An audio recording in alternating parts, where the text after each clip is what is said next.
Hey there, and welcome to Throw Up Thursday. I'm your host, Dr. JJ Kelly, the punk rock doc. Well, hi there. Welcome to Throw Up Thursday. I'm Dr. JJ Kelly, the punk rock doc. Come on over to Throw Up Thursday. Come barf your problems and feel much better.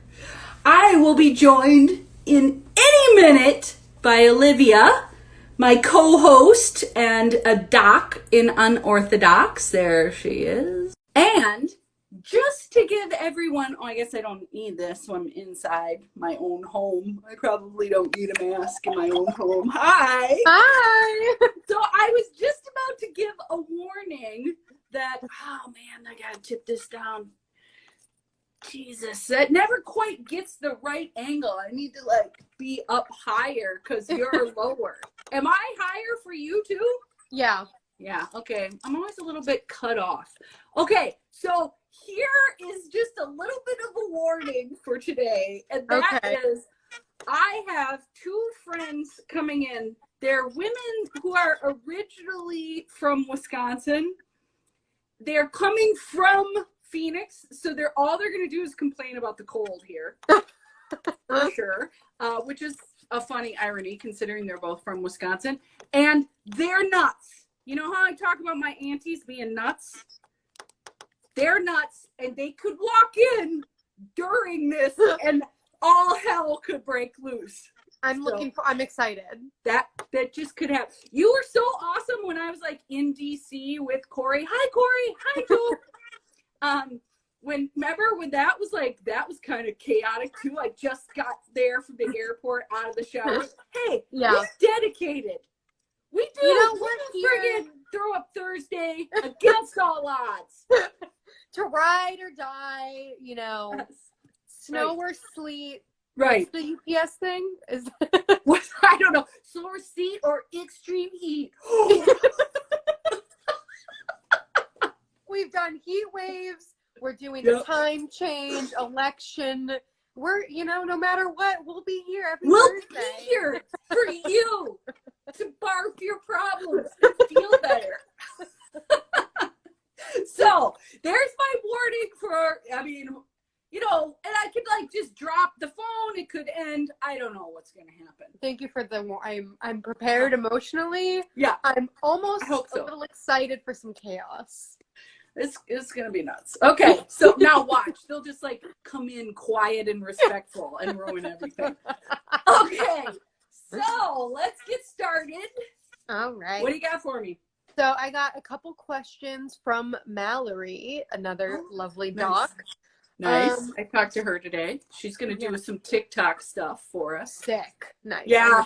To see what she can come up with. I think that'll be good. Yeah, it's going to be funny. Okay. So, all right. This first one is, why is unwarranted guilt and or shame so goddamn sneaky? And what are some practical skills we can use to figure out whether the guilt or shame we feel is warranted or not? Oh, warranted. Okay. So in DBT, the word is justified or unjustified. Mm-hmm. And the definition of that is based on your own values. I want to say that right out of the gates because most people are like, what? It's not justified or unjustified. See, I need to be taller. By me. It's by you and your values. So if you do something that crosses and violates your values, then that you will feel justified guilt. And then you go and you apologize. And if you do something that doesn't violate your values and you feel guilty, then you do that thing more and more and more to get used to the unjustified guilt. Because sometimes if someone sticks up for themselves and sets a boundary, they might feel a hit of guilt. But if it doesn't violate your values to set a boundary and stick up for yourself, then the treatment for unjustified guilt or shame is do it more and more and more until you get used to it, which is a lot of fun because it makes people super anxious and uncomfortable. So that's a fun one to do. It's like, flooding, you know, you do the thing a million times so you get used to it. But what was the nuance of her question? What was the end of her question? Like post definition. Why is it such a motherfucker? Yeah, why is it so sneaky? And what are some practical skills we can use to figure out whether it's justified or unjustified? Right. Because in the body, it kind of feels the same. Yeah. Yeah. And you often believe that the unjustified guilt or shame is automatically justified because of how uncomfortable the sensations are. So the only way I know, and this already takes some mindfulness skills, which is bitch, but you got to be able to catch, okay, whenever you feel guilt or shame, just start getting in the habit of asking yourself, does this violate, did I do something to violate my values or didn't I? That if you can get to that place, and that's hard enough, because you're just like automatically going to believe it. But if you can ask yourself that question, did I violate my values? And then now you got to honestly answer, right? Like that's another step of mindfulness skill. You got to, gut check. Or maybe we could just condense those and go, am I feeling unjustified? Is this unjustified? Like most people think everything is justified. Most narcissists think everything is unjustified, guilt and shame wise. But let's assume people who are watching this do not have narcissistic personality disorder. In that case, you probably feel a lot of unjustified guilt or shame, and you think it's justified. So you could start to disentangle that by saying, is it possible this is unjustified? Like for someone like you, I would go right to that, Is it possible? Usually it's unjustified. Yeah. I mean, if we're really going to be honest, if it's you, I'm going to be like, are you pissed at something? Taking it out on yourself. I think that's like an older me thing. I remember you telling me to just avoid the word guilt in general and just focus on shame instead, because guilt was usually a cue that I was angry and turning it in on myself. And shame helped me figure out justified shame versus unjustified shame. Wow, that was awfully smart of me. I'm so impressed with my past self. And I think that what a clinician. I think that distinction between guilt and shame is really helpful when you come from a background where there's like a family narrative or any programming. For sure. Yeah. Also, sure. There seems to maybe a cultural aspect with guilt a little bit. Did I also say you're not exactly shattering Jewish stereotypes? So many times, if I had a nickel. Dude, I guess I probably shouldn't be saying it on this. Just for everybody, I love Jews. I do.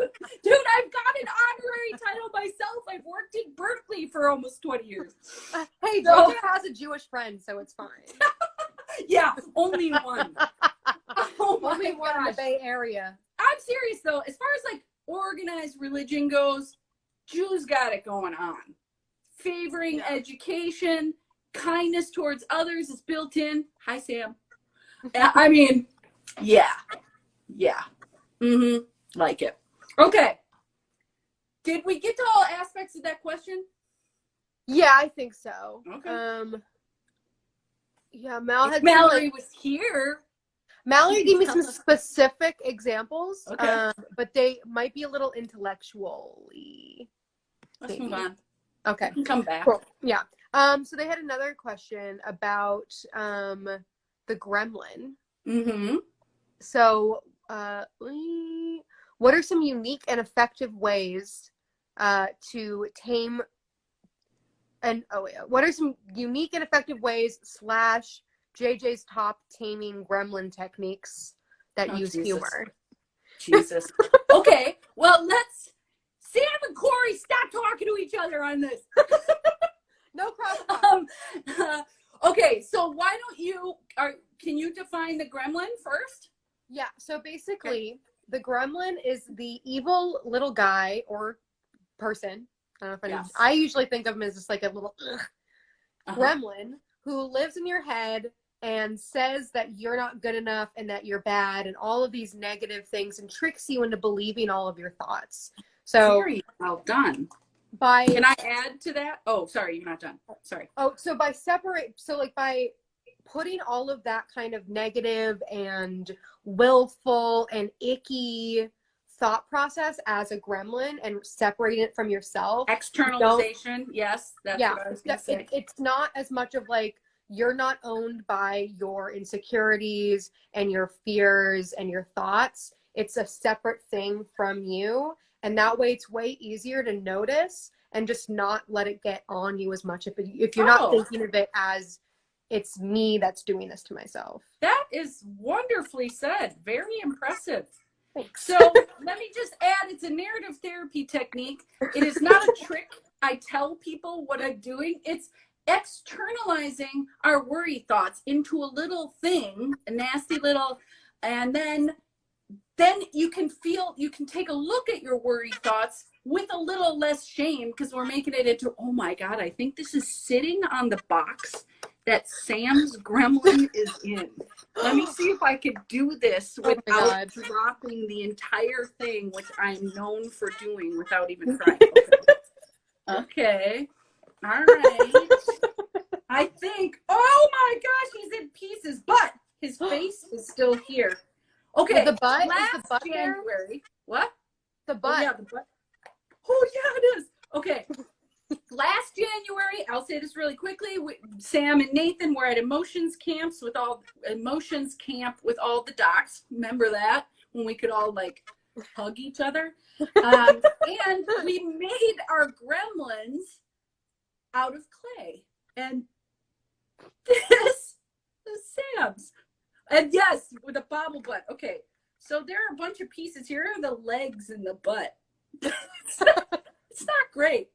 Here, there's a side view of the buns. There we go.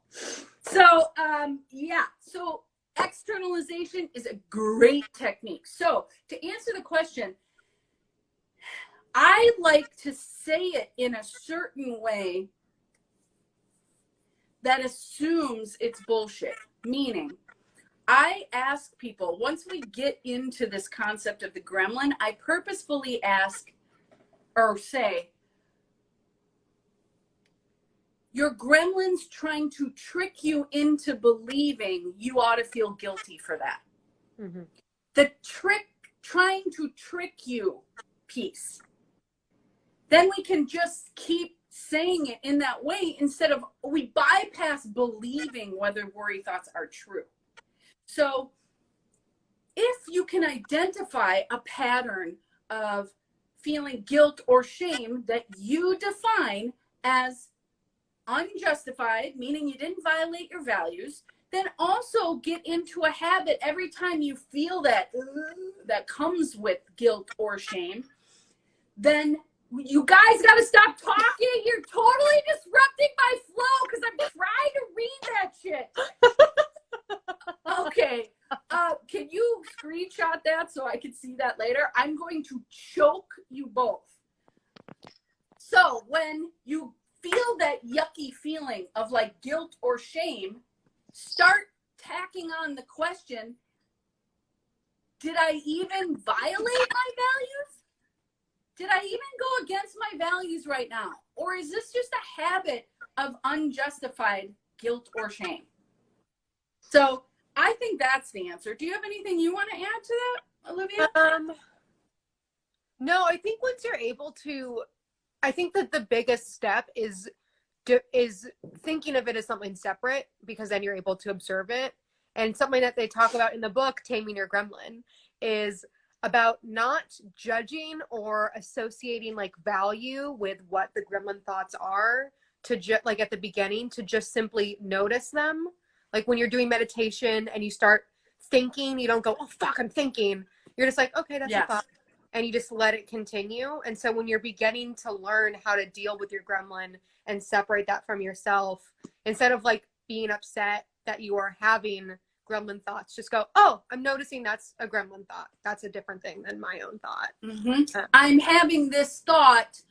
I ought to feel guilty for. That's the exact same thing as the tricking you into. Yes, there's a separation of that thing, that thought, that just providing that moment to go, is this even true? Is this even true? Or is this like a habit of like self-flagellation? Yeah. I mean, half of the shit that we do is just catching the habits of yuck. What were you going to say? Oh, I was just saying, like, with what you were saying about, like, before worrying about whether or not a worry thought is true, like, whether or not it's true doesn't even really matter. Like, all that the thought doesn't matter. Just the feeling of, like, okay, I'm feeling nervous, I'm feeling scared. That's it. But the thoughts attached to it, it's, like, irrelevant. Well, that's a lot of the time true, but sometimes not always true. Yeah. You have to give it a minute. Like, it could turn out to be true later once you've gotten back to regulation, to your baseline, to wise mind, and then you go back and you evaluate whether that thought was true or not. Do you understand why I did that with that or not? Can you explain? Yeah. Because if okay, let's say you're in college and you just looked at your syllabus and you realize that you have a paper due next week and you're like, oh my God, I gotta hurry up and like get to the library and do it. Like, yeah, maybe. Like, not right this second. Right this second, you gotta regulate your reaction to it. Yeah. Take a couple of deep breaths, hang out with it, and then you might find that it's true. You have to go to the library tonight because you have other things coming up this week. So you can at least go get the books tonight, bring them home. You know what I mean? Like, that doesn't, it's not, they're not all like, you're a stupid piece of shit. You know what I mean? Yes, of course, those are true, the insulting ones. But some of the worry thoughts that we have, they're automatic. Some of them end up being true. Most of them aren't. That's my point. Yeah. Do you want to argue about that, though? No, I think that's fair. Okay. I think that makes sense. I mean, I'm with you. You know I'm with you. Yeah. No, but I think it is important to not just throw out all. I mean, like... The all or nothing thing makes me react a little bit, yeah. You know? No, definitely. I agree with that. Okay. I would love to get in a fight with you at some point on one of these. I think that would be fun. Fun. We totally will, please. Do you see everyone, though? Like, I'm like, hey, we can fight about it if you want. You know, I was on with a bunch of professional artists today that I've never met before. And I said to one of them, it's funny how I have all these new people I've just met, and I still talk to them like I talk to you guys, whom I've known for years. I'm like, hey, we can fight about it if you want to. And she's like, no, I'm good. I'm like, sorry, dude. Didn't mean to scare you. This is just like what it's like hanging out with the punk rock doc. I mean, sorry for scaring you. Okay. Yes, we definitely will get in a fight. Not a real fight, people. Right. An exchange of disagreeing ideas. Which will be great because we should be, that's how we're going to heal our country, is getting to a place where reasonable people can disagree respectfully. So yeah, off the soapbox there. Next question. Okay. So this kind of relates to the gremlin. So this is from a friend. So they've been like asking for a friend. Asking for a friend. This is a friend because I don't have. I have this friend who. It is you. It's not me. Okay. It's not me because it's about work and I'm unemployed. So okay. So basically, they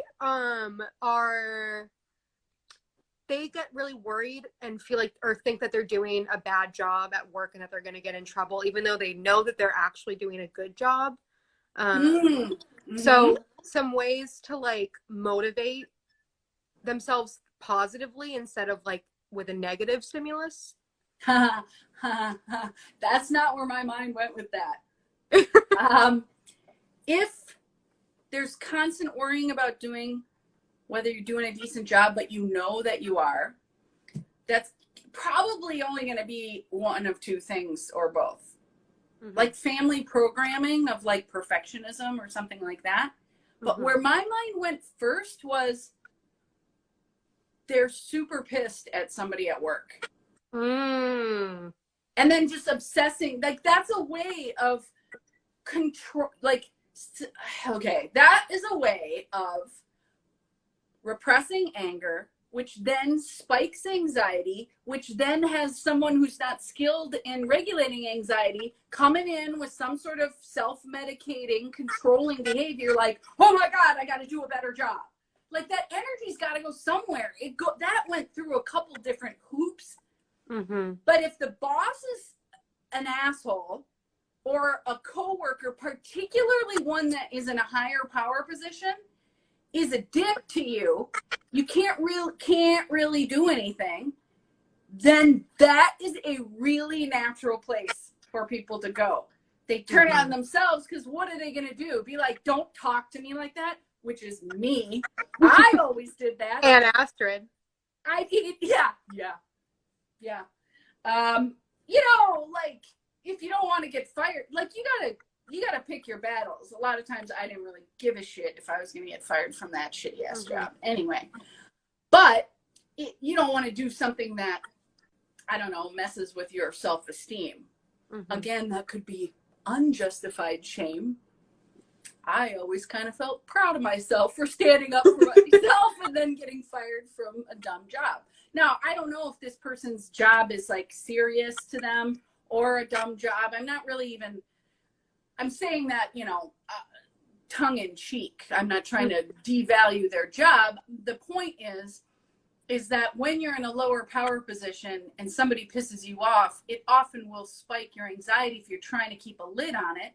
And if you don't know even what's going on, then engaging in controlling behavior to feel some fake sense of control is where most people go when they don't have the skills. Do you want to, is this somebody you know that you're keeping quiet about? I could tell. You look like you're keeping a secret, naughty girl. I mean, that makes sense. The anger dodge, that makes sense.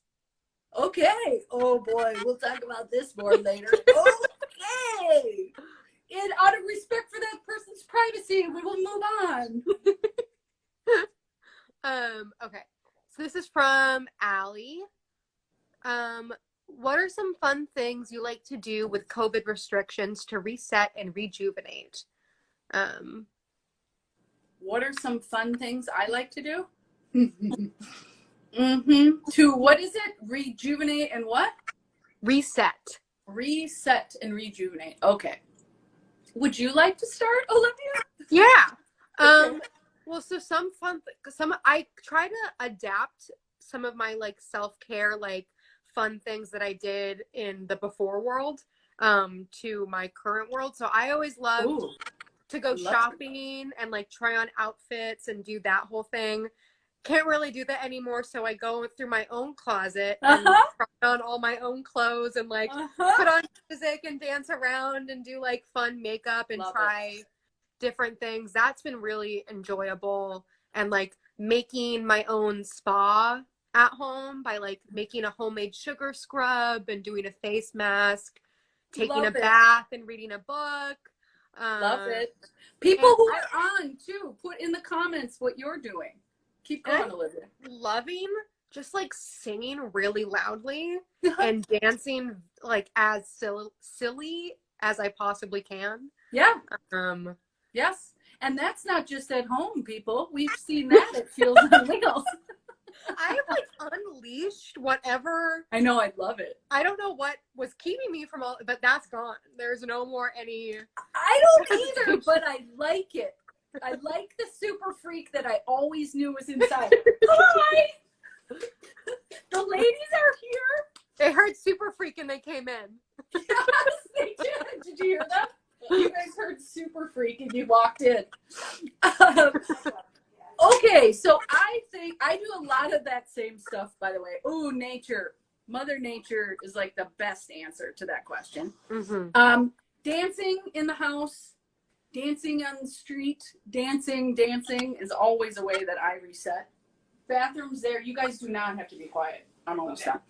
They're being so nice. I already warned them that you guys could come in like a tornado because it's the Wisconsin way. All right, they're just waking up. They napped on the plane. That's all right. I do a lot of the same stuff. Baths, salt baths in particular. Fire. Now that we can breathe, I like a fire in the fireplace. Hi. Could you see her? She kind of scared me a little too. And what else? The cards. Hi. Go shower your COVID off and then we'll hug. It's time for the Silkwood shower. Okay. Nature's a big one, and I don't do that enough. How about you? No, I sit on the deck. I sit outside a lot, but I need to like drive somewhere. Allie is really good at that. Getting away. There's like when you're at like 30 minutes away from where you normally are. It's like this. It's. I don't know exactly what it is, but I feel different in my body. Well, yeah, you could breathe again. You could relax. It's something else. I mean, I totally agree. And I'm not going to should myself because that would be shaming. We find that's not particularly motivating. Yeah. But at least long term. But yes, I would like to do some more nature, and I probably will. But laughing with friends, like this weekend, I'm going to come out of this weekend. I already know how it's going to be. I'm going to be tired, yet the kid tired, you know, where you've laughed your ass off all weekend. Dude, laughing, I mean, that's, people are like, why are you going to Ohio so much? Well, A, my brother's there, so shut up. B, nature, you know, and laughing. God, I don't laugh like that with anybody. And I'm lucky enough to have, you know, most everybody I spend time with, I laugh with, and I really appreciate that. But Sam and I just have something where we laugh. Never should on yourself. And Exhibit A. So I think that is going to rejuvenate like nothing else. So, all right, let's do one more. Are you guys showering? If you want us to. Yes, I do, because I want to hug you. That's all I got.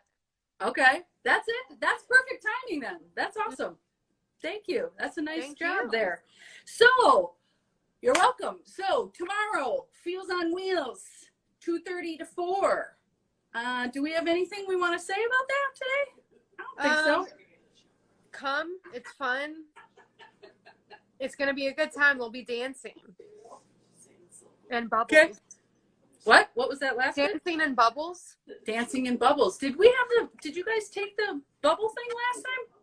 I think they took it. I think it was with all the stuff. I saw it. I don't know if we turned it on last time. But I don't think so. I think so. Actually, you know what? It might be broken. I think it was. Yeah, likely story. Used once. All right, so we will be down there. I expect that the vibe will be as it's been, which is lighter. Can't you feel that on the streets? So I'm really looking forward to tomorrow for that reason. I mean, others too, but that's a big one. So, all right, thanks so much. Thanks to you guys for joining us as always, and we will see you next week. See you next week. Bye. Thursday. Bye. Jeez. Get in touch with me, Dr. JJ Kelly, the punk rock doc, at drjjkelly.com.